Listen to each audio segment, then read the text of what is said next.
जब मैं सिर्फ 10 साल का था तभी मेरे पापा की एक हादसे में मौत हो गई। उसके बाद वकील ने मुझसे एक सवाल पूछा, मैं अपनी माँ के साथ रहना चाहता हूँ या फिर पापा की छोड़ी हुई 200 मिलियन की प्रॉपर्टी लेना चाहता हूँ। पिछली जिंदगी में मैंने रो रोकर अपनी माँ को चुना था, लेकिन उसने पापा की मौत का मुआवजा मिलते ही कुछ ही समय बाद दूसरे आदमी झाओ अंकल से शादी कर ली। उस दिन के बाद मैं उनके लिए सिर्फ एक बोझ बनकर रह गया। आखिरकार मेरी जिंदगी एक कंस्ट्रक्शन साइट पर ईंटें ढोते ढोते खत्म हो गई। जब मेरी मौत हुई तब मेरी उम्र सिर्फ 28 साल थी। अपनी पूरी जिंदगी याद करके बस एक ही बात दिमाग में आती है, मैं सच में पूरी तरह बेवकूफ था। और अब किस्मत मुझे फिर उसी मोड़ पर वापस ले आई थी। मेरे सामने वही औरत आंसू बहा रही थी। निंग निंग, तुम हमें छोड़कर कैसे चले गए? अब मैं और मेरा बेटा कैसे जिएंगे? वो इतनी जोर जोर से रो रही थी कि अगर आसपास खड़े लोग उसे संभाल न रहे होते तो शायद वहीं जमीन पर गिर पड़ती। पिछली जिंदगी में मैं भी उसकी इसी एक्टिंग के झांसे में आ गया था। मुझे लगा था कि वो सच में टूट चुकी है, कि मेरे बिना जी ही नहीं पाएगी। इसलिए मैं भागकर उसके पैरों से लिपट गया था और जिद करने लगा था कि मुझे उसी के साथ रहना है। लेकिन हुआ क्या? पापा की जान देकर कमाई गई रकम हाथ लगते ही 3 महीने भी नहीं बीते थे कि उसने खुशी खुशी दूसरी शादी कर ली, उसी झाओ की अंग से, जिसके बारे में वो हमेशा कहती थी कि वो हमारी मदद करता है। पापा की राख भी पूरी तरह ठंडी नहीं हुई थी और वो आदमी हमारे घर में आकर रहने लगा। उसी नए बिस्तर पर सोने लगा जहां कभी मेरे पापा सोया करते थे। और मैं इस घर की सबसे बेकार चीज बन गया। झाओ कियांग का एक बेटा भी था जो मुझसे 2 साल बड़ा था। वो मुझे अपनी आंखों की किरकिरी समझता था। उसे खुश करने के लिए लीलान हर दिन मुझे मारती डांटती रहती। उसे जरा भी रहम नहीं आता था। पापा के छोड़े हुए पैसे उनके पूरे परिवार की मौज मस्ती का जरिया बन गए। सौतेला भाई उन्हीं पैसों से ऐश करता, दोस्तों के सामने रौब झाड़ता। और इधर मेरी हालत यह थी कि स्कूल की फीस भरने के लिए मुझे कबाड़ तक बीनना पड़ता था। मैं हाई स्कूल भी पूरा नहीं कर पाया, मुझे घर से निकाल दिया गया। बहाना सिर्फ इतना था, लड़कों को जल्दी अपने पैरों पर खड़ा होना चाहिए। उसके बाद पूरे 10 साल तक मैं कंस्ट्रक्शन साइट पर ईंटें उठाता रहा। फिर एक दिन ज्यादा काम की वजह से मेरा शरीर जवाब दे गया। मैं सीधे तपते हुए लोहे की सरियों के ढेर पर गिर पड़ा और फिर कभी नहीं उठा। लेकिन अब मैं वापस आ चुका था। लीलान ने मुझे कसकर गले लगा लिया। शाओई, डर मत, अब से माँ तुम्हारा अच्छे से ख्याल रखेगी। उसके आंसू और नाक का पानी मेरे चेहरे पर लग रहा था, लेकिन उसकी आंखों की गहराई में कुछ और ही छिपा था, बेचैनी और लालच। इस बार मैंने पिछली जिंदगी की तरह रोना धोना शुरू नहीं किया। मैं बस चुपचाप खड़ा उसकी पूरी एक्टिंग देखता रहा। उसी वक्त पापा के सबसे अच्छे दोस्त और उनके वकील झो अंकल आगे आए। उन्होंने गहरी सांस ली, मेरे कंधे पर हाथ रखा और अपने ब्रीफ केस से एक फाइल निकाली। उन्होंने कहा, लीलैन, शाओई, ये निंग भाई की आखिरी वसीयत है। उनकी आवाज पहले से कहीं ज्यादा भारी लग रही थी। उन्होंने हर हालात के बारे में पहले ही सोच लिया था। उनके नाम पर कुल 200 मिलियन की संपत्ति है जिसकी कानूनी पुष्टि हो चुकी है। अब शाओई के सामने 2 विकल्प हैं। पहला, अगर वो अपनी मां के साथ रहता है तो ये पूरी रकम मुआवजे और पालन पोषण के नाम पर लीलान के पास रहेगी जब तक शाओई बालिग नहीं हो जाता। इतना सुनते ही लीलान की सांसें तेज हो गईं। उसकी आंखें सीधे उस वसीयत पर टिक गईं। उनमें ऐसी चमक थी जिसे छुपाना अब उसके बस की बात नहीं थी। जो अंकल ने बिना रुके दूसरा विकल्प बताया, अगर शाओई अपनी मां को नहीं चुनता तो पूरी रकम एक ट्रस्ट फंड में चली जाएगी। उसकी देखरेख मैं करूंगा। इस पैसे पर पूरा अधिकार सिर्फ शाओई का होगा। और लीलान, तुम्हें इसमें से एक पैसा भी नहीं मिलेगा। पूरा माहौल एकदम शांत हो गया। अब वहां मौजूद हर इंसान की नजर मुझ पर थी। लीलान का चेहरा एक पल में जम गया, जैसे उसे यकीन ही नहीं हो रहा था कि ऐसा विकल्प भी हो सकता है। लेकिन अगले ही पल उसने फिर वही दुखी माँ वाला चेहरा लगा लिया और मुझे जोर से सीने से चिपका लिया। वो रोते हुए बोली, वकील साहब, आप ऐसी बात कैसे कर सकते हैं? मैं अपने बेटे को कैसे छोड़ सकती हूँ? शाओ, यही तो मेरी पूरी दुनिया है। बाहर से वो रो रही थी, लेकिन उसी वक्त उसने मेरे हाथ पर जोर से नाखून गड़ा दिया और कान के पास धीरे से फुसफुसाई, अगर तूने जरा भी उल्टा सीधा बोला तो जान से मार दूंगी। तू मेरा बेटा है, तेरे पैसे मतलब मेरे पैसे। पिछली जिंदगी में मैं उसकी इस धमकी से कांप गया था और उसकी ये बात कि माँ तुम्हारे बिना नहीं रह सकती सुनकर मैं पिघल भी गया था। लेकिन इस बार मुझे सिर्फ घिन आ रही थी। मैं साफ महसूस कर सकता था कि उसका हाथ कांप रहा था, दुख की वजह से नहीं बल्कि खुशी और लालच की वजह से। आखिर 200 मिलियन की रकम उसने अपनी पूरी जिंदगी में कभी देखी ही नहीं थी। शायद वो अभी से सोचने लगी थी कि पैसे मिलते ही झाओ कियांग के साथ कितनी आराम की जिंदगी बिताएगी। मैंने धीरे धीरे खुद को उसकी पकड़ से छुड़ाया, फिर सिर उठाकर झो अंकल की तरफ देखा। वो हैरानी से मुझे देख रहे थे। मैंने एक एक शब्द साफ बोलते हुए कहा, झो अंकल, मैं दूसरा विकल्प चुनता हूँ, मुझे वो 200 मिलियन चाहिए। मेरे इतना कहते ही पूरा शोक सभा हॉल बिल्कुल शांत हो गया। ऐसी खामोशी कि अगर सुई भी गिरती तो उसकी आवाज साफ सुनाई देती। हर कोई बस मुझे घूर रहा था। लीलान के चेहरे पर बना दुख का नकाब पल भर में टूट गया। उसकी जगह अब सिर्फ गुस्सा और हैरानी बची थी। वो चीखते हुए बोली, निंगी, तुमने क्या कहा? मैंने बिल्कुल शांत आवाज में दोबारा कहा, मुझे तुम्हारी जरूरत नहीं है, मुझे पैसे चाहिए। ये सुनते ही लीलान पूरी तरह बेकाबू हो गई। तुम पागल हो गए हो? नालायक, मैं तुम्हारी सगी मां हूं। वो मेरी तरफ झपटी और मुझे थप्पड़ मारने के लिए हाथ उठाया, लेकिन उसका हाथ हवा में ही रुक गया। जो अंकल ने उसकी कलाई कसकर पकड़ ली थी। उन्होंने सख्त आवाज में कहा, लीलान, शांत हो जाओ, ये निंग भाई की अंतिम विदाई है और ये फैसला शाओई ने खुद लिया है। लीलान गुस्से से चिल्लाई, एक छोटा बच्चा क्या समझेगा? जरूर आपने इसे सिखाया है। जो अंकल ने घृणा से उसका हाथ झटक दिया। मैं आखिरी बार कह रहा हूं, ये निंग भाई की कानूनी वसीयत है, इसकी पूरी कानूनी मान्यता है। अब जबकि शाओई अपना फैसला सुना चुका है, मैं तुरंत सारी प्रक्रिया शुरू करूंगा और इस पल से तुम उसकी कानूनी अभिभावक नहीं रही। ये सुनते ही लीलान पूरी तरह सुन्न रह गई। वो मुझे ऐसे घूर रही थी जैसे मैं उसका सबसे बड़ा दुश्मन हूं। शायद उसे आज तक समझ ही नहीं आया कि उसका वही सीधा सादा और डरपोक बेटा अचानक इतना बदल कैसे गया। मैंने उसकी तरफ दोबारा देखने की भी जरूरत नहीं समझी। मैं जो अंकल के पास गया और धीरे से उनका कपड़ा पकड़कर पूछा, जो अंकल, क्या पापा को पहले से सब पता था? मेरे सवाल पर वो कुछ पल के लिए चुप रह गए, फिर नीचे झुककर मेरी आंखों में देखा। काफी देर बाद उन्होंने भारी मन से सिर हिलाया। तुम्हारे पापा बहुत समझदार इंसान थे और वो तुमसे बहुत प्यार करते थे। बस ये एक बात सुनते ही मेरी आंखें भर आईं। सच ही तो है, इतने समझदार इंसान होकर भी पापा ली लान का असली चेहरा कैसे नहीं पहचानते? उन्होंने सब कुछ पहले ही समझ लिया था, लेकिन सिर्फ मुझे एक पूरा परिवार देने के लिए वो चुप रहे। और जब उन्हें पता चला कि उनके पास ज्यादा वक्त नहीं बचा, तभी उन्होंने मेरे लिए ये आखिरी रास्ता तैयार कर दिया। पिछली जिंदगी में मैंने अपने ही हाथों से पापा के आखिरी प्यार को ठुकरा दिया था। लेकिन इस बार मैं वही गलती दोबारा नहीं करूंगा। मैंने 200 मिलियन चुने हैं और इस बार अपने फैसले से पीछे नहीं हटूंगा। आखिरकार रिश्तेदार लीलान को वहां से खींच कर ले गए। जाते जाते उसने जो नजर मुझ पर डाली वो मुझे जिंदगी भर याद रहने वाली थी। लेकिन मुझे अब उससे कोई फर्क नहीं पड़ता। जिस पल मैंने अपना फैसला सुनाया उसी पल हमारे बीच माँ बेटे का रिश्ता हमेशा के लिए खत्म हो गया। अब हमारे बीच सिर्फ नफरत बची थी। उसके बाद झो अंकल मेरे नए अभिभावक बन गए। वो एक ईमानदार और भरोसेमंद इंसान थे। पापा का अंतिम संस्कार पूरा होने के बाद वो मुझे अपने घर ले गए। फिर उन्होंने मेरे सामने एक लंबी इन्वेस्टमेंट लिस्ट रखी जिसमें वो सारे प्रोजेक्ट्स थे जिन पर वो और मेरे पापा जिंदगी भर साथ काम करते रहे थे। लेकिन मेरी नजर सीधे आखिरी पेज पर जाकर रुकी। झो अंकल, लिस्ट का आखिरी पेज दिखाइए। उन्होंने आखिरी पेज खोला और मैंने बिना झिझक कहा, झो अंकल, सामने वाली सारी इन्वेस्टमेंट बेच दीजिए। मेरी बात सुनते ही वो चौंक गए। शाओ, ये सब ब्लू चिप स्टॉक्स हैं। तुम्हारे पापा ने बहुत सोच समझ कर चुने थे। ये काफी सुरक्षित इन्वेस्टमेंट है। मैंने शांत होकर सिर हिला दिया। लेकिन इनकी ग्रोथ बहुत धीमी है। मैंने उंगली लिस्ट पर रखी और कुछ ऐसे नामों की तरफ इशारा किया जिन पर किसी का ध्यान भी नहीं जाता। पूरा पैसा इन कंपनी में लगा दीजिए। झो अंकल ने लिस्ट देखी और भौहें सिकोड़ ली। टेंसेंट, अलीबाबा, ये कैसी कंपनियां हैं? मैंने तो उनका नाम तक नहीं सुना। शाओ, ये इन्वेस्टमेंट कोई बच्चों का खेल नहीं होता। मैंने उनकी तरफ देखा। झो अंकल, क्या आपको मेरे पापा पर भरोसा था? वो एक पल के लिए रुक गए, फिर बिना सोचे बोले, बिल्कुल था। मैं हल्का सा मुस्कुराया। तो इस बार मुझ पर भी भरोसा कर लीजिए। ये पापा ने मेरे सपने में आकर बताया है। सच तो मैं बता नहीं सकता था, इसलिए यही सबसे कमजोर बहाना मेरे पास था। झो अंकल कुछ पल तक मेरी आंखों में देखते रहे। मेरी आंखों में एक 10 साल के बच्चे वाली मासूमियत नहीं थी, पता नहीं क्यों, लेकिन उन्होंने आखिरकार सिर हिला दिया। उन्हें क्या पता था, आज जिन कंपनियों के नाम सुनकर लोग हैरान हो रहे हैं, आने वाले 10 साल में वही पूरी दुनिया के सबसे बड़े बिजनेस एम्पायर बनने वाली हैं। और उन सबके पीछे सबसे रहस्यमय शेयर होल्डर मैं होने वाला था। सारी तैयारी पूरी करने के बाद मैंने चैन की सांस ली। अब मैंने अपनी नई जिंदगी का सिर्फ एक ही लक्ष्य तय किया, आराम से जीना। हाँ, बिल्कुल आराम से। पिछली जिंदगी में तो बस काम करते करते जान निकल गई थी। इस बार सोचा अब जिंदगी आराम से एंजॉय करेंगे। मैंने झो अंकल से कहा कि मुझे सबसे अच्छे प्राइवेट स्कूल में एडमिशन दिला दें। पढ़ाई में टॉपर बनने के लिए नहीं, बस इसलिए कि वहां का माहौल अच्छा था और कैंटीन का खाना भी बढ़िया मिलता था। मैंने जिम जाना शुरू किया, कोई दुनिया जीतने के लिए नहीं, बस 6 पैक और अच्छी बॉडी बन जाए ताकि कपड़े पहनकर बढ़िया लगूं। फिर मैंने चीन के अलग अलग मशहूर खाने बनाना सीखना शुरू किया। साथ ही शराब बनाना भी सीखा। शेफ बनने के लिए नहीं, बस अपनी जुबान का स्वाद पूरा करने के लिए। बाकी सारे बिजनेस के झंझट मैंने झो अंकल के सिर पे डाल दिए। बाद में उन्होंने मेरे लिए एक पूरी प्रोफेशनल टीम तैयार कर दी। उस टीम का लीडर था लाओ वू, वॉल स्ट्रीट से लौटा हुआ एक जबरदस्त फाइनेंस एक्सपर्ट। उसे मैंने 3 गुना सैलरी देकर अपनी टीम में शामिल किया। लेकिन मेरी उससे सिर्फ एक ही रिक्वेस्ट थी, मुझे बेवजह परेशान मत करना। जो भी काम हो खुद संभाल लेना, अगर संभल न पाए तो कंपनी बंद कर देना। मेरी बात सुनकर लाओ वू मुझे ऐसे देख रहा था जैसे बंदर क्या जाने अदरक का स्वाद। उसे शायद लगा मैं किसी अमीर बाप का बिगड़ा हुआ बेटा हूं, लेकिन फिर भी उसने मेरे हर आदेश को पूरी ईमानदारी से माना। उसके बाद मेरी रोजमर्रा की जिंदगी कुछ ऐसी हो गई। बॉस, टेंसेंट के शेयर फिर 3 गुना बढ़ गए हैं। इस बार हमने 5 अरब युआन कमा लिए। मैंने आराम से जवाब दिया, ठीक है, लेकिन अभी डिस्टर्ब मत करो। मैं Buddha jumps over the wall की रेसिपी सीख रहा हूं। कुछ दिन बाद, बॉस, अलीबाबा की लिस्टिंग होने वाली है। हमारे शुरुआती शेयरों की कीमत शायद 100 अरब से भी ऊपर चली जाए। मैंने बिना सिर उठाए कहा, अच्छा, पहले ये बताओ मैंने जो नई राइस वाइन बनाई है उसका स्वाद कैसा है? फिर एक दिन, बॉस, आपने जो जमीन यूं ही खरीद ली थी, सरकार उसे नए सेंट्रल बिजनेस डिस्ट्रिक्ट में बदलने वाली है। उसकी कीमत 100 गुना बढ़ गई है। धीरे धीरे लाओ वू को भी मेरी इस लाइफस्टाइल की आदत पड़ गई। अब तो वो खुद ही छोटे मोटे बिजनेस फिल्टर कर देता था। उसके हिसाब से कुछ दर्जन अरब की डील्स अब इतनी भी जरूरी नहीं थी। और मैं आराम की जिंदगी में पहले से भी ज्यादा डूबता चला गया। मेरी दौलत बर्फ के गोले की तरह लगातार बढ़ती रही। लेकिन एक समय के बाद पैसों का आंकड़ा मेरे लिए कोई मायने नहीं रखता था। मुझे बस एक ही चीज में दिलचस्पी थी, कैसे और आराम से जिया जाए। धीरे धीरे मैं अमीरों की दुनिया का एक रहस्यमयी नाम बन गया। कोई नहीं जानता था कि मैं कौन हूं। सब सिर्फ इतना जानते थे, एक रहस्यमयी मिस्टर निंग है, इतने अमीर कि उनकी दौलत का कोई अंदाजा नहीं लगा सकता। लेकिन उन्हें किसी ने कभी खुलकर देखा नहीं। फिर जब मैं 18 साल का हुआ, एक लड़की ने मेरी शांत जिंदगी में एंट्री मारी। शाओ वानछिंग, मेरी बचपन की मंगेतर। हम दोनों की सगाई हमारे दादाओं ने बचपन में ही तय कर दी थी। लेकिन पापा की मौत के बाद जब हमारा परिवार बिखर गया तो उस रिश्ते का जिक्र भी धीरे धीरे बंद हो गया। किसी ने यह नहीं सोचा था कि पापा की छोड़ी हुई संपत्ति अगले 10 साल में एक विशाल बिजनेस एम्पायर बन जाएगी। मैंने हमेशा अपनी पहचान छिपाकर रखी। फिर भी निंग परिवार की वापसी पर शाओ परिवार की नजर पड़ ही गई। इसलिए मेरे 18वें जन्मदिन पर शाओ परिवार के मुखिया अपनी पोती को लेकर खुद हमारे घर आए। बहाना था पुरानी सगाई निभाने का। मैंने पहली बार शाओ वानछिंग को झो अंकल के ड्राइंग रूम में देखा। उसने सफेद रंग का बेहद सलीकेदार सूट पहन रखा था। लंबे बाल साफ सुथरे तरीके से बंधे हुए थे, हल्का मेकअप और चेहरे पर बिल्कुल ठंडी बर्फ जैसी शांति। वो खूबसूरत जरूर थी, लेकिन उसके आसपास ऐसा माहौल था कि कोई भी आसानी से उसके पास जाने की हिम्मत न करे। उसे बचपन से ही परिवार का उत्तराधिकारी बनने के लिए तैयार किया गया था। समझदार, आत्मविश्वासी और बेहद शांत। सुना था कि 20 साल की उम्र में उसने 2 डॉक्टरेट हासिल कर ली थी। 22 साल की उम्र में पूरे फैमिली बिजनेस की कमान संभाल ली। उसके बिजनेस के तरीके इतने सख्त थे कि बड़े बड़े बिजनेसमैन भी उससे बचकर रहते थे। उसकी दुनिया में सिर्फ बिजनेस, मुनाफा और आंकड़े मायने रखते थे। जहां तक प्यार की बात थी, वो उसे सबसे बेकार कमजोरी मानती थी। उसने मुझे ऊपर से नीचे तक देखा, जैसे कोई स्कैनर किसी चीज को चेक कर रहा हो। फिर बोली, तुम ही निंगी हो? मैं अभी अभी जिम से लौटा था। ढीले स्पोर्ट्स कपड़े पहने हुए थे, बाल भी पसीने से हल्के गीले थे। मैं आराम से सोफे पर बैठ गया और एक सेब उठाकर खाने लगा। हाँ, मैं ही हूँ। मेरा ये बेफिक्र रवैया उसे बिल्कुल पसंद नहीं आया। उसने हल्का सा भौहें चढ़ाई। सुना है हाई स्कूल के बाद तुमने पढ़ाई छोड़ दी? हाँ, बहुत थकाने वाली चीज है।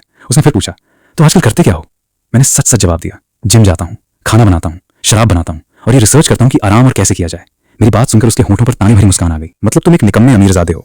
मैंने कंधे उचका दिए। ऐसा भी कह सकते हो। अब उसकी आंखों में तिरस्कार पहले से भी ज्यादा साफ दिख रहा था। वो बोली, निंगी सीधी बात करते हैं, हमारी ये सगाई सिर्फ हमारे दादाओं का मजाक थी। इसे सच मानने की कोई जरूरत नहीं। मेरा पति वही बनेगा जो मेरे बराबर खड़ा हो सके। कोई ऐसा इंसान नहीं जो सिर्फ खाए पिए और पूरी जिंदगी मौज करता फिरे। मैंने दिलचस्पी से पूछा, तो? वो बोली, मैं चाहती हूं कि तुम खुद जाकर मेरे दादाजी से ये रिश्ता खत्म करने की बात करो। उसकी आवाज बिल्कुल आदेश देने जैसी थी। बदले में मैं तुम्हें अच्छी खासी रकम दे सकती हूँ, या फिर हमारी कंपनी में तुम्हारे लिए आराम की नौकरी लगवा सकती हूँ। उसकी बात सुनकर मेरे मुंह में रखा सेब लगभग बाहर निकल ही गया। मुझे पैसे देगी? मुझे नौकरी देगी? क्या उसे जरा भी अंदाजा नहीं? जिस शाव ग्रुप पर उसे इतना घमंड है, वो मेरे कुल बिजनेस का एक छोटा सा हिस्सा भी नहीं था। मैंने उसकी तरफ देखा। उसका घमंड मुझे काफी मजेदार लग रहा था। पिछली जिंदगी में मैं उसके सामने खड़े होने लायक भी नहीं था, और आज वो खुद मेरे सामने बैठकर मुझे एहसान की तरह मुआवजा देने की बात कर रही थी। मैंने मुंह साफ किया और मुस्कुराते हुए कहा, ठीक है। मेरी बात सुनकर वो कुछ पल के लिए चौंक गई। शायद उसे उम्मीद नहीं थी कि मैं इतनी आसानी से मान जाऊंगा।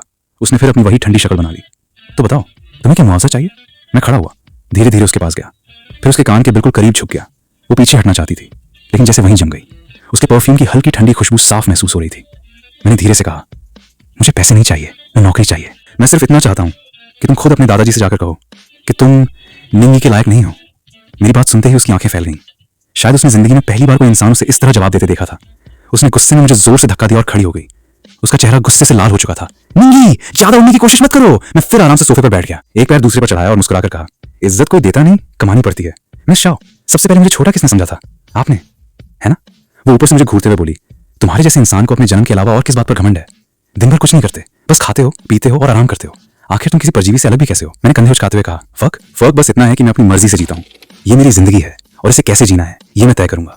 कम से कम कुछ लोगों की तरह तो नहीं जो मशीन बनकर जीते हैं, जहां हर खुशी और हर एहसास भी हिसाब लगाकर निकाला जाता है। मेरी बात सीधा उसके दिल पर लगी। उसका चेहरा थोड़ा फीका पड़ गया और उसने अपनी मुट्ठियां कस लीं। फिर उसने ठंडी आवाज में कहा, हम दोनों की सोच कभी नहीं मिल सकती। मैं खुद ये रिश्ता खत्म करवा दूंगी। आज के बाद हमारा कोई लेना देना नहीं होगा। इतना कहकर वो बिना पीछे देखे वहां से चली गई। उसकी चाल अब भी उतनी ही घमंडी थी, जैसे हार मान ली हो, लेकिन सिर झुकाना अभी भी मंजूर न हो। कुछ देर बाद झो अंकल अपने स्टडी रूम से बाहर आए। उनके चेहरे पर चिंता साफ दिखाई दे रही थी। शाओ यी, क्या तुमने थोड़ा ज्यादा जल्दी फैसला नहीं ले लिया? शाओ परिवार की राजधानी में काफी बड़ी ताकत है। मैंने मुस्कुराकर कहा, झो अंकल चिंता मत कीजिए, रिश्ता तो उसने खुद तोड़ना चाहा था, मैंने उसे भगाया थोड़ी है। और फिर जो इंसान अपनी शादी का फैसला भी खुद नहीं ले सकता, वो आखिर कितना बड़ा बन जाएगा? मैंने उसकी जाती हुई दिशा में एक बार देखा, लेकिन मेरे चेहरे पर जरा भी अफसोस नहीं था। पिछली जिंदगी में वो आसमान का चांद थी और मैं उसे दूर से देखने लायक भी नहीं था, लेकिन इस जिंदगी में वो मुझे सिर्फ एक ऐसी लड़की लगी जो अपने ही परिवार की बनाई हुई दीवारों में कैद थी। मुझे तो बस एक ही चीज का इंतजार था, जिस दिन उसे सच पता चलेगा, उसके चेहरे का एक्सप्रेशन देखने लायक होगा। और सोचकर ही मुझे मजा आने लगा। कुछ ही दिनों में सगाई का मामला पूरी तरह खत्म हो गया। शाओ वानशिंग ने अपनी बात निभाई। शाओ परिवार ने आधिकारिक तौर पर हमारी सगाई तोड़ने का ऐलान कर दिया। और सच कहूं, मुझे तो और भी सुकून मिल गया। मैं फिर से अपनी आराम वाली जिंदगी में लौट आया। हर दिन की तरह लाओ वो का फोन आता। वो बताता कि आज हमने फिर कितने अरब कमा लिए। मेरी कुल दौलत इतनी बढ़ चुकी थी कि अब मैं खुद भी उसका हिसाब रखने की जहमत नहीं उठाता था। लेकिन मेरी लाइफस्टाइल बिल्कुल नहीं बदली। आज भी मैं सस्ते स्पोर्ट्स कपड़े पहनता, एक साधारण सी गाड़ी चलाता और रोज जिम से सब्जी मंडी तक चक्कर लगाता रहता। फिर एक दिन मेरी मुलाकात एक ऐसी लड़की से हुई जिसने मेरी पूरी जिंदगी बदल दी। वो शहर के पुराने इलाके की एक छोटी सी मिठाई की दुकान थी। दुकान बंद होने की कगार पर थी। उसकी सजावट बिल्कुल पुराने जमाने जैसी थी और वहां ऐसी पारंपरिक चीनी मिठाइयां मिलती थीं जो अब लगभग गायब हो चुकी थीं। दुकान के बाहर लकड़ी के एक बोर्ड पर हाथ से लिखा था, आज की स्पेशल ऑस्मेंथिस शुगर चेस्टनट केक। ये वही मिठाई थी जो बचपन में मेरे पापा अपने हाथों से मेरे लिए बनाया करते थे। मैं बिना सोचे दुकान के अंदर चला गया। दरवाजा खुलते ही घंटी की मीठी आवाज गूंज उठी। तभी किचन से एक लड़की बाहर आई। उसने हल्के हरे रंग का पारंपरिक चीनी पहनावा पहन रखा था, कमर तक लंबे बाल, बिना किसी भारी मेकअप के सादा चेहरा और आंखों में हल्की सी हैरानी। उसे देखते ही मेरा दिल एक पल के लिए जैसे धड़कना भूल गया। वो शाओ वानशिंग जैसी तेज और रौबदार खूबसूरती नहीं थी। वो तो बिल्कुल साफ बहते झरने जैसी थी, शांत, साफ, और उसे देखते ही दिल को अजीब सी राहत मिलने लगती थी। मैंने धीरे से पूछा, क्या ऑस्मेंथिस शुगर चेस्टनट केक अभी भी मिलेगा? पता नहीं क्यों मेरी आवाज थोड़ी सूखी सी हो गई थी। वो हल्का सा मुस्कुराई। उसकी मुस्कान बिल्कुल ऐसी थी जैसे ठंडी हवा झील की सतह को छू जाए। जी बिल्कुल, आप बैठिए, मैं अभी लेकर आती हूँ। उसकी आवाज भी उतनी ही मुलायम थी। मैं खिड़की के पास जाकर बैठ गया। कुछ ही देर बाद वो एक खूबसूरत प्लेट में मिठाई लेकर आई। छोटे छोटे फूलों के आकार वाले केक, ऊपर चमकती हुई मीठी ऑस्मेंथिस चीनी और ऐसी खुशबू कि मुंह में पानी आ जाए। मैंने एक टुकड़ा उठाकर खाया, पहला ही निवाला, और मैं ठिठक गया। ये बिल्कुल वही स्वाद था जो मेरे पापा बनाया करते थे। मेरे दिल में एक गर्माहट सी फैल गई और आंखें भी हल्की सी नम हो गईं। वो सामने बैठ गई और मुस्कुराकर पूछने लगी, कैसा लगा? अच्छा है ना? मैंने दिल से कहा, बिल्कुल मेरे पापा जैसा स्वाद है। उसकी आंखें चमक उठी। सच? ये रेसिपी मेरी दादी ने मुझे सिखाई थी। वो कहती थी कि अब बहुत कम लोग इसे बनाना जानते हैं। मैंने मुस्कुराकर कहा, आपकी दादी जरूर कमाल की इंसान रही होंगी। ये सुनकर उसने गर्व से मुस्कुराते हुए अपना सीना थोड़ा सा तान लिया। हाँ, वैसे मेरा नाम शेन योचू है। ये दुकान भी मेरी ही है। और आपका? मैंने जवाब दिया, मेरा नाम निंगी है। फिर पता ही नहीं चला हम दोनों कब पुराने दोस्तों की तरह बातें करने लगे। मुझे पता चला कि उसके परिवार की कई पीढ़ियां शाही रसोई रह चुकी थीं। बचपन से ही उसने ये पारंपरिक हुनर सीखा था। उसे बड़ी कंपनी की नौकरी बिल्कुल पसंद नहीं थी, इसलिए उसने अपनी एक छोटी सी दुकान खोली ताकि पुराने स्वाद और पुरानी परंपराएं जिंदा रह सकें। सबसे हैरानी की बात, उसकी सोच मेरी सोच से बहुत मिलती थी। हम दोनों को धीमी और सुकून वाली जिंदगी पसंद थी और दोनों ही अपनी पारंपरिक संस्कृति से बेहद प्यार करते थे। उस दोपहर हम घंटों तक बातें करते रहे। खिड़की से आती धूप उसके चेहरे पर पड़ रही थी और उसके चारों तरफ जैसे सुनहरी रोशनी बिखर गई थी। मैं उसकी चमकती आंखों को देख रहा था और बीच बीच में आने वाली उसकी प्यारी मुस्कान को भी। पता ही नहीं चला मेरे दिल का कोई खाली हिस्सा कब भरने लगा। ऐसा लगा पुनर्जन्म के बाद जो दिल पत्थर जैसा हो गया था वो फिर से नरम होने लगा। उस दिन के बाद उसकी मिठाई की दुकान मेरी नई पसंदीदा जगह बन गई। मैं रोज वहां जाने लगा, कभी उसकी बनाई नई मिठाई खाने, कभी उसके हाथ की चाय पीने और ज्यादातर बस चुपचाप बैठकर उसे काम करते देखने। दुकान में वो अकेली ही सब कुछ संभालती थी। सामान तैयार करना, मिठाइयां बनाना, ग्राहकों को संभालना, सफाई करना, हर काम वो खुद करती। लेकिन उसके चेहरे पर कभी शिकायत नहीं होती थी, हमेशा एक सुकून भरी मुस्कान रहती। धीरे धीरे मैंने भी उसकी मदद करनी शुरू कर दी। पहले बर्तन धोए, फिर सब्जियां काटने लगा और बाद में उसने मुझे अपने किचन में आने की भी इजाजत दे दी। उसका छोटा सा किचन हमेशा बेहद साफ रहता, हर बर्तन अपनी सही जगह पर रखा होता। जब वो मिठाई बनाती तो बिल्कुल किसी कलाकार की तरह पूरी तल्लीनता से काम करती। उसके नाजुक हाथों को साधारण चीजों से खूबसूरत मिठाइयां बनाते देखना अपने आप में एक अलग ही सुकून था। एक दिन मैं उसके लिए आटे की भारी बोरी उठा रहा था। अभी अभी जिम से आया था, इसलिए सिर्फ टाइट स्पोर्ट्स बनियान पहनी हुई थी। वो पीछे खड़ी मुझे देख रही थी। मेरी मेहनत से उभरी हुई मसल्स देखकर उसके गाल हल्के लाल हो गए। वो धीरे से बोली, निंगी तुम्हारी बॉडी तो बहुत अच्छी है। मैंने बोरी नीचे रखी, फिर मजाक में सीना थोड़ा बाहर निकालकर कहा, छूकर देखना चाहोगी? मुझे लगा वो शर्मा कर भाग जाएगी, लेकिन मेरी सोच गलत निकली। उसने सच में अपना हाथ आगे बढ़ाया। उसकी उंगलियां हल्की ठंडी थी और उनमें मीठी खुशबू भी थी। उसने धीरे से मेरी एब्स पर उंगली रखी, फिर हैरानी से बोली, वाह ये तो सच में बहुत हार्ड है।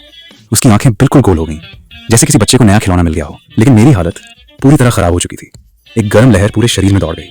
दो जिंदगियां जीने के बाद भी ये पहली बार था जब किसी लड़की ने मुझे इस तरह छेड़ा था। उसका मासूम चेहरा देखकर मुझे हंसी भी आ रही थी और शर्म भी। मैंने धीरे से उसका हाथ पकड़ लिया। उसका हाथ इतना मुलायम था जैसे उसमें हड्डियां ही ना हो। मैं थोड़ा उसके करीब झुका, बस इतना ही हुआ कि उसका चेहरा पके हुए सेब की तरह लाल हो गया। उसने झटके से अपना हाथ छुड़ाया और भागती हुई किचन से बाहर निकल गई। मैं उसे भागते हुए देखता रहा और अपने आप मुस्कुरा दिया। ये लड़की सच में बहुत प्यारी थी। धीरे धीरे हमारी दोस्ती और गहरी होती गई। हमारे पास बात करने के लिए कभी विषय खत्म ही नहीं होते थे। खाने से लेकर शराब बनाने तक, पारंपरिक संगीत से लेकर पुराने वाद्य यंत्रों तक, हर बात पर घंटों बातें होती थीं। और जितना मैं उसे जानता गया उतना ही महसूस हुआ कि वो किसी छिपे हुए खजाने जैसी है। हर बार उसमें कुछ नया देखने को मिल जाता। उसे पारंपरिक संगीत बजाना आता था, स्याही से पेंटिंग बनानी आती थी, यहाँ तक कि वो अपने हाथों से पारंपरिक मेकअप भी तैयार कर लेती थी। उसे देखकर सच में ऐसा लगता था जैसे कोई लड़की सीधे पुराने जमाने से चलकर आज की दुनिया में आ गई हो। हम दोनों समझ चुके थे हमारे बीच बस एक आखिरी कदम की दूरी बची थी और वो दूरी एक हादसे ने मिटा दी। उस दिन एक अमीर घर का बिगड़ा हुआ लड़का स्पोर्ट्स कार लेकर दुकान पर आया। जैसे ही उसने शीन योचू को देखा उसकी नजर उसी पर टिक गई। तेल लगाए बाल, घमंड से भरा चेहरा और बात करने का तरीका भी बेहद बदतमीज। आते ही उसने पूरी दुकान बुक करने की बात की और शीन योचू से उसके साथ चलने को कहा, लेकिन उसने साफ मना कर दिया। ये सुनते ही वो लड़का बुरी तरह भड़क गया। उसने दुकान में तोड़फोड़ शुरू कर दी। कई चीजें टूटकर बिखर गईं। उस वक्त मैं पीछे किचन में नई डिश की रेसिपी पर काम कर रहा था। बाहर का शोर सुनते ही मैं तुरंत दौड़कर बाहर आया। सामने पूरी दुकान बिखरी पड़ी थी और शीन योचू का चेहरा डर से बिल्कुल सफेद पड़ चुका था। उसे उस हालत में देखकर मेरे अंदर का गुस्सा एकदम फूट पड़ा। दो जिंदगियां जी ली थी, लेकिन शायद मैं पहले कभी इतना गुस्सा नहीं हुआ था। मैं उसके सामने आकर खड़ा हो गया, फिर उस लड़के की आंखों में देखते हुए सिर्फ एक बात कही, बाहर निकल जाओ। वो मेरी तरफ उंगली दिखाकर बोला, अबे तू है कौन? मेरे मामले में टांग अड़ा रहा है? मैंने उससे बहस नहीं की, बस अपना फोन निकाला और लाओ वू को कॉल कर दिया। लाओ वू, इस गाड़ी का नंबर नोट करो। 5 मिनट के अंदर ये आदमी और इसके परिवार की कंपनी राजधानी से गायब हो जानी चाहिए। मेरी बात सुनकर वो जोर जोर से हंसने लगा। अरे वाह, फिल्म चल रही है क्या? 5 मिनट में मेरी कंपनी खत्म कर देगा? तुझे पता भी है मेरा बाप कौन है? मैं बस उसे चुपचाप देखता रहा, जैसे किसी ऐसे इंसान को देख रहा हूं जिसका खेल अब खत्म होने वाला हो। 3 मिनट भी पूरे नहीं हुए थे कि उसका फोन बज उठा। उसने कॉल उठाई, लेकिन अगले ही पल उसके चेहरे की सारी हंसी गायब हो गई। क्या पापा, आपने क्या कहा? कंपनी के सारे अकाउंट फ्रीज हो गए, सारे कॉन्ट्रैक्ट भी कैंसिल हो गए? ये कैसे हो सकता है? हमने आखिर किसे नाराज कर दिया? अब उसकी आवाज डर से कांप रही थी। कुछ ही सेकंड बाद वो धड़ाम से मेरे सामने घुटनों पर गिर पड़ा। उसके हाथ से फोन भी नीचे गिर गया। वो मुझे ऐसे देख रहा था जैसे पहली बार किसी इंसान की जगह कोई राक्षस देख लिया हो। उसके होंठ कांप रहे थे, लेकिन मुंह से एक शब्द भी नहीं निकल रहा था। मैंने शांत आवाज में पूछा, अब निकलोगे या अभी भी यहीं खड़े रहोगे? मेरी बात सुनते ही वो उठकर भागा। इतनी जल्दी में था कि अपनी चमचमाती स्पोर्ट्स कार तक वहीं छोड़ गया। कुछ ही देर में दुकान फिर से शांत हो गई। शीन योचू मेरी तरफ देख रही थी। उसकी आंखों में हैरानी भी थी और हल्की सी तारीफ भी। वो हकलाते हुए बोली, निंगी। मैं उसके पास गया। धीरे से उसके चेहरे पर बचे आंसू पहुंचे, फिर बहुत नरमी से कहा, डरो मत, मैं हूं ना। इतना कहकर मैंने उसके जवाब का इंतजार नहीं किया। मैं थोड़ा झुका और उसके होंठों को चूम लिया। उसके होंठ बिल्कुल वैसे ही मुलायम थे जैसा मैंने सोचा था। उनमें हल्की सी मीठी खुशबू थी, बिल्कुल ऑस्मेंथस मिठाई जैसी। पहले तो वो पूरी तरह ठिठक गई, फिर धीरे धीरे उसका शरीर ढीला पड़ने लगा और उसने भी झिझकते हुए मेरा साथ दिया। ये चुंबन बहुत हल्का था, लेकिन मेरे दिल पर उसका असर बहुत गहरा था। काफी देर बाद मैंने धीरे से उसे छोड़ा। उसने सिर झुका लिया। उसका चेहरा इतना लाल हो चुका था कि जैसे अभी रंग टपक पड़ेगा। मैंने दोनों हाथों से उसका चेहरा उठाया, फिर उसकी आंखों में देखते हुए कहा, शीन योचू, क्या तुम मेरी गर्लफ्रेंड बनोगी? उसने अपने होंठ हल्के से दबा लिए। उसकी लंबी पलकें धीरे धीरे कांप रही थीं। कुछ पल बाद उसने बहुत धीमी आवाज में कहा, बस इतना सुनना था। और मेरे चेहरे पर अपने आप मुस्कान आ गई। मैंने उसे कसकर गले लगा लिया। ऐसा लगा जैसे पूरी दुनिया मुझे मिल गई हो। 2 जिंदगियां जीने के बाद पहली बार मुझे समझ आया दिल का धड़कना क्या होता है और सच्ची खुशी कैसी होती है। वो मेरे सीने से लगी हुई धीरे से बोली, आज तुम बहुत डरावने लग रहे थे। मैंने मुस्कुराकर पूछा, मैंने तुम्हें डरा दिया? उसने सिर हिलाया। एक फोन करके तुमने पूरी कंपनी खत्म कर दी। निंगी, तुम आखिर हो कौन? मैं उसकी साफ और मासूम आंखों को देखता रहा। मुझे समझ आ गया अब उससे सच छिपाने का कोई मतलब नहीं था। मैंने उसकी नाक हल्के से छूते हुए कहा, मैंने पहले भी बताया था ना, मैं बस एक आराम पसंद जमींदार हूं। बस मेरे खेत थोड़े ज्यादा बड़े हैं। इसके बाद मैंने उसे अपनी कहानी का ज्यादातर हिस्सा बता दिया। हाँ, पुनर्जन्म वाली बात मैंने नहीं बताई। मैंने सिर्फ इतना कहा कि पापा मेरे लिए बहुत बड़ी विरासत छोड़ गए थे और मैंने उसी पैसे से कुछ इन्वेस्टमेंट किए जिससे थोड़ा बहुत मुनाफा हो गया। वो आंखें झपकाते हुए बोली, थोड़ा बहुत? जो इंसान 5 मिनट में किसी कंपनी को खत्म कर दे, उसके लिए थोड़ा बहुत कितना होता है? मैंने कुछ पल सोचा, फिर मुस्कुराकर कहा, इतना समझ लो, तुम्हारी जैसी मिठाई की दुकान मैं शायद कई हजार खरीद सकता हूं। ये सुनते ही उसने गहरी सांस ली, फिर उंगलियों पर कुछ हिसाब लगाने लगी और कुछ देर बाद हैरानी से मेरी तरफ देखने लगी। तुम हजारों करोड़ वाले इंसान हो? मैंने मुस्कुराकर सिर हिला दिया। वो कुछ देर बिल्कुल चुप रही। सच कहूं, मुझे थोड़ा डर लग रहा था कहीं हमारी दौलत का इतना बड़ा फर्क उसे मुझसे दूर न कर दे। लेकिन अगले ही पल